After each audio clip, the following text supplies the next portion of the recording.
If you want a native flower that is truly native to the Midwest, easy to grow from seed, and packed with ecological benefits, then bee balm is an excellent choice for you. But here's something that many native gardeners don't realize. Not all bee balm is the same, and the differences go beyond just the color of those blooms. Today, I'm going to walk you through how we start these beautiful flowers from seed and talk about some of the key differences so that you can make the best choice for your own garden.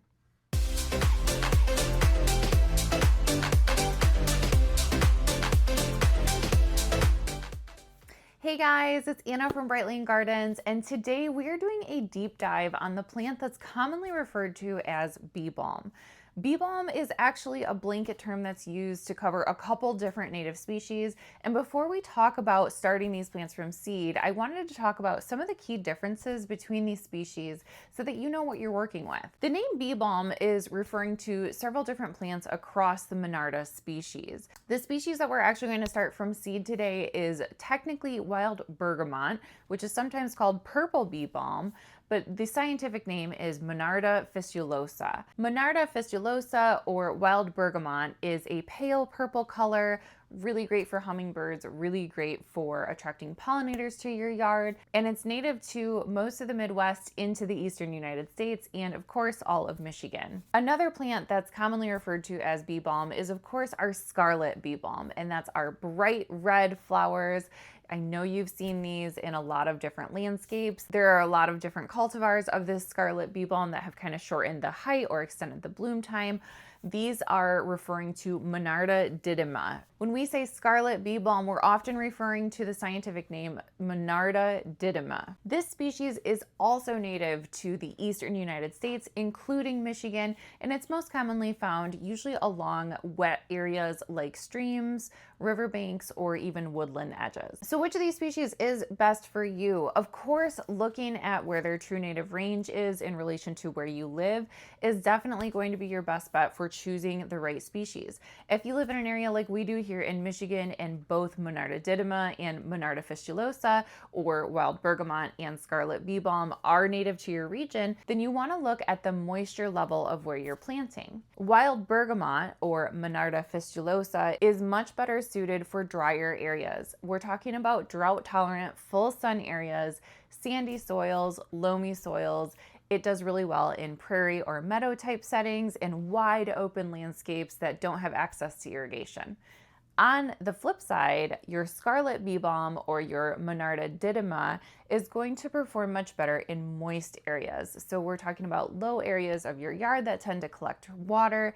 It can be used in rain gardens, along riverbanks or streams, any area that has a collection of water and isn't typically dried out by the sun will perform really well with that scarlet bee balm. Please note that when planting scarlet bee balm, you still want a partial to full sun area because this plant does require sunlight for those gorgeous red blooms. As far as ecological value goes, both varieties of scarlet bee balm and wild bergamot are hugely beneficial and rock stars for the pollinator community.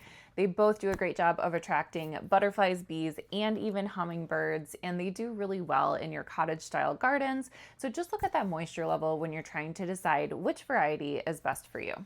Today, we are walking through step by step how to start this flower from seed. We're technically working with wild bergamot today, but use this process whether you're starting a true scarlet bee balm or wild bergamot. It will be the same for the seed starting process. Wild bergamot produces very small, fine seeds that form inside dried flower heads in late summer and early fall. Once the blooms fade, the seed heads gradually turn brown and papery. At this stage, they can be clipped and brought indoors to dry further.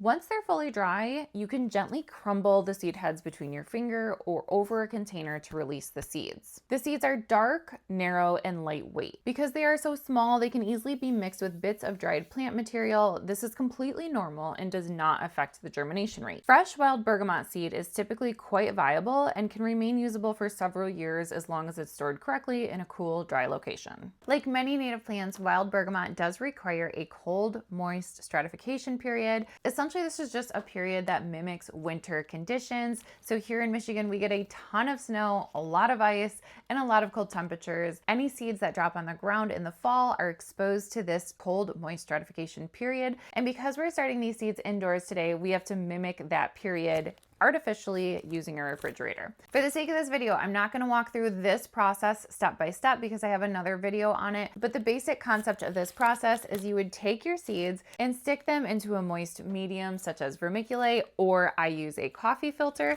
I put my seeds in here, wet this down, and stick that all in a plastic baggie. I would then take this entire packet and stick that in the fridge.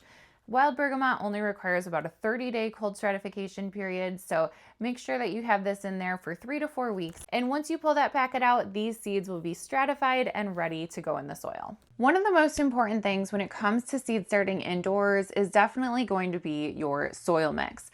You really don't need a lot of specialized ingredients for a seedling starter mix, but you do want to make sure it's a nice, organic, very fine blend of materials.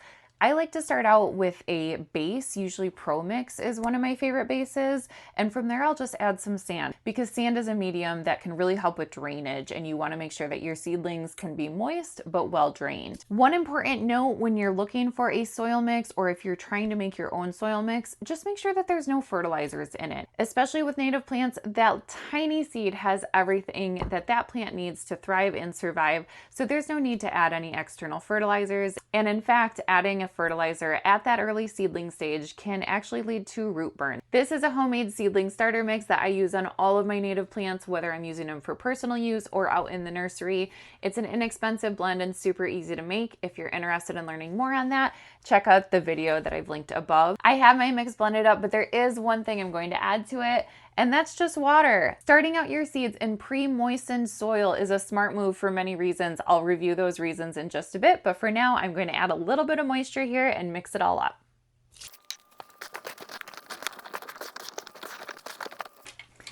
I'm starting out with just a nice lightweight blend. This is nice and moist now that I've added my water to it. There aren't any big chunks. I've broken up any chunks that I could find in there, so this is ready to grow some new roots. Today I'm using one of my classic plug trays. This is what we start most of our plants in here for the plant nursery out at Bright Lane Gardens. I like this plug tray because it's nice and deep. This is about 3 inches deep, so it does allow us to overwinter many of our species. If you're not producing at scale like we are, you can definitely start out with a smaller container and a shorter container. Fortunately, wild bergamot or bee balm doesn't start out with that super deep taproot like a lot of our milkweed species do, so you can definitely get away with starting the seeds in this container and upplanting them into a larger container or transplanting them into the ground once they're big enough. I filled my plug tray to almost the top with the soil. You don't want to go right to the very tippy top because your water might roll off the top when you try to water, but you can fill these guys almost to the very top. My tray is filled and I am ready to go ahead and plant my seeds. Wild bergamot and bee balm seeds do require light to germinate, and on top of that, they are a very tiny seed. Therefore, we are going to surface sow these seeds, and that is exactly what it sounds like. We are literally going to drop this seed right on the surface of the soil. There's no need to make a little divot in the soil. There's no need to cover these seeds with any soil. They are going to sit right on top of the soil and they will germinate just fine with that. As I mentioned earlier, we are starting with moist soil. You do not want to start these off with dry soil. And this is a great tip for literally any seed that you are starting. When you start with a dry soil, then you have to really soak that soil once the seed is planted. This is detrimental in a couple different ways. First of all, it's really unlikely that your moisture is going to reach the bottom of your container, which means that it's going to dry out pretty quickly after you plant that seed. Second of all, anytime that you thoroughly water a seed from the top down, you run the risk of pushing that seed further down into the soil. One potential solution for this is to use a lightweight mist anytime that you're watering freshly planted seeds.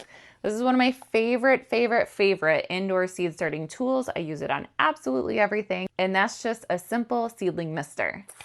This product makes a huge difference whenever you're starting seeds indoors, and if you invest in anything, this is my top recommendation. I've already pre-moistened this soil, but I'm gonna give it a little bit more just to make sure that these seeds have a nice wet start. Another advantage of this is those seeds are gonna stick right to the top of the soil because there's that layer of moisture right on top there. It just helps keep these right at the surface of the soil so that they can be exposed to the light that they need to germinate. Let's go ahead and surface sow our wild bergamot seeds. So I'm going to dump just a few out into my hand, and using my thumb and pointer finger, I'm literally just going to sprinkle these seeds right on the surface of the soil as if they were a pinch of salt. You want to aim for about 2 to 3 seeds per container or per compartment, and this will just ensure that at least one of those seeds will germinate. You don't want to do all this effort and have no plants popping up in your container of choice. You really don't need to worry about putting too many seeds in each container outside of just wasting your seeds. A lot of native plants prefer to grow in clumps, and if there are ever too many for a container, you can always go back through and thin out those seedlings later. Don't forget to label your tray. So many seedlings look identical when they are seedlings, so it's nice to know what you have in there, and add the date that you planted them, just so for your own reference you can say, hey, after this method or this many days of cold stratification, I was able to get my seeds to germinate in X number of days. This type of information really helps you get better as a native gardener year after year. Once you have your seeds planted, I have to say something like a humidity dome goes a long way in trapping in some of that moisture. This is a humidity dome that actually happens to fit on these trays. These trays end up being 10 by 20, which is a really common seed starting tray size. So you'll notice a lot of sizes like this. I'll link some of these products down below too, so that you can kind of check them out for yourself and see what'll work best for your setup. If you do not have a humidity dome at home, that's okay. You can do a homemade one. Saran wrap and a couple sticks. Put it up like a circus tent, but really anything that's going to create that greenhouse effect, trap in some of that humidity, is going to really help give you some grace periods when it comes to watering these seeds. On that note, these seeds need to be kept consistently moist. What that means is once or twice a day, you're going to need to come in with either a spray bottle or your seedling mister, and you're going to need to thoroughly water the top of these seeds. The soil on the top of your tray should never ever dry out, and what that means is it should never get to the point where it's light in color and crunchy crispy between your fingers. There is a gentle balance, however. You don't want to overwater these, which is why that sand and drainage is so important in your soil mix. If these are kept too moist and if you don't give them enough airflow, you can run the risk of growing mold or mildew. And once that seedling sprouts, you can run the risk of root rot as well. So there is a balance. I usually mist once to twice a day. I try to pop my humidity domes off for a couple hours every day to give them the airflow that they need, and fans can really help with that subsequent airflow as well. Your bergamot seeds, your bee balm seeds, many of your native seeds require light to germinate. This is a south-facing window, but we live in Michigan, so we have very little sunlight right now, although it is growing every day, which is wonderful. So even a south-facing window is not enough light to sustain my seedlings. These are all native seedlings that are in front of me, and as you can see, I do have some supplemental lights on top of them. This setup is relatively inexpensive, even for as in-depth as we get with some of our seed starting routines. I do have some basic heat mats below each of these trays. I'll link those down below. I will say artificial lighting is a must-have if you're really serious about starting seeds indoors and you really want to give your plants a great healthy start earlier in the season. Artificial lighting goes a long way in helping out with that. So this is a south-facing window, as I mentioned, but these lights here are on a timer to come on earlier than the sun rises and stay on later than the sun sets, which helps extend my day into more of a 10-hour growing day versus the 8 hours that we currently have. You can get super crazy with your light setups. I encourage you to go cheap rather than to go expensive. You can go professional and spend hundreds and hundreds of dollars on your lighting setup. If you're just getting started, I recommend starting with LEDs. They're among the cheapest lights on the market. You can either do these LED panels like this, or I have a couple individual LED bulbs that fit your typical bulb socket like these here. If you want to take it up just a notch, I recommend CFL bulbs. They're probably my favorite. These are going to be those swirly ones here. This is a smaller one. I have a larger CFL bulb behind me. The CFL bulbs do tend to produce a stronger plant, in my opinion. I think that they are a stronger light. They are, however, slightly more expensive to purchase, slightly more expensive to run. They're not as energy efficient as the LEDs, and they do burn a little bit hotter. So depending on your comfort zone, I would recommend choosing between either an LED option or a CFL option. Once your seeds are planted and you've been watering them every day, we can usually count on seeing some germination within 10 to 12 days after planting those in the soil. If you are dealing with a healthy seed and you've followed your cold stratification, you can likely see your your germination significantly sooner than that. This tray here was actually started on the 4th, which was only 6 days ago, and I'm already seeing some pretty significant germination in a lot of these cells here. I see a lot of green shoots starting to pop up. So in just 6 days, I'm actually seeing germination on about 70% of this tray.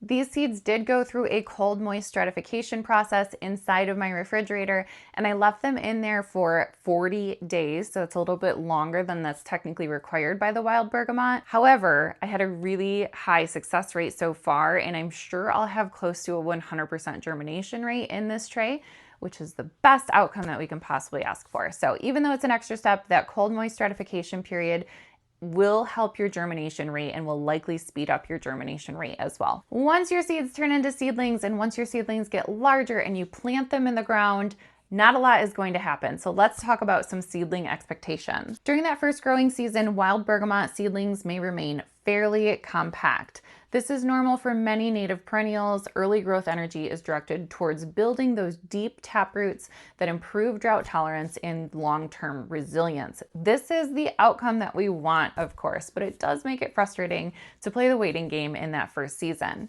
By the second growing season, plants will typically grow more vigorously, and then they begin to produce their characteristic lavender or scarlet blooms that we all love. By that second season, your plants are going to grow significantly taller, more vigorously, and you're going to start to see those classic scarlet or lavender blooms, which is of course the whole reason that we're here. We are in full-blown seed starting mode. We have so many more seed starting tutorials coming up. So if this is the type of content that you enjoy learning about, definitely subscribe to our channel and set up your alerts so that you know when our next video drops.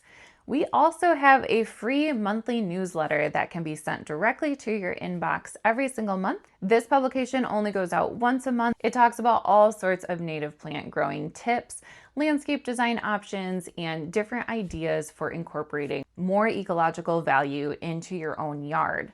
If you would like to sign up for our newsletter, please take a look at the link down below. I'm going to try to link it up top here as well. This newsletter tells you all about what's going on in our neck of the woods. It talks about seasonality, when we're starting what seeds, when we're pruning what plants, when we're doing yard cleanup, things like that. So if this is the type of content that you are looking to grow your own property, definitely sign up for our newsletter too so we can stay in touch. Starting native plants like this is one of the best ways that you can help the environment. If you're like us, you turn on the news and feel so overwhelmed by everything that's going on, but adding native plants to your yard makes a huge difference in your local ecosystem, and it's an actual way that you personally can move that bar on environmentalism. This was one of the primary reasons that we got involved, and once you get started, you'll find yourself totally immersed in this new native plant world. We're thrilled that you're here. We hope you stick around. Thanks so much for tuning in today, and I sure hope to catch you next time. Bye-bye.